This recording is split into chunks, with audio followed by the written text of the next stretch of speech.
என்னாச்சு? ஒரே நாள்ல வயிறு பெரு சொல்லுமா. ஏய் கௌதம், சீக்கிரமா. என்ன சித்ரா இதெல்லாம்? இல்ல என்னையே வந்து கேளுங்க. வாரிசு அவ வயித்துல வளருது. தயவுசெய்து வெத்தலையில மிளகு வச்சு சாப்பிட்டா சரியாயிடும்.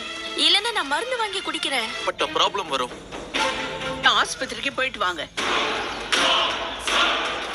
இப்போ யாராவது ஒரு லேடி.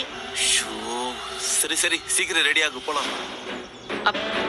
இவ இந்த வீட்டுக்கு வந்ததே இன்னும் என்ன அவமானப்படணும்னு தெரியல.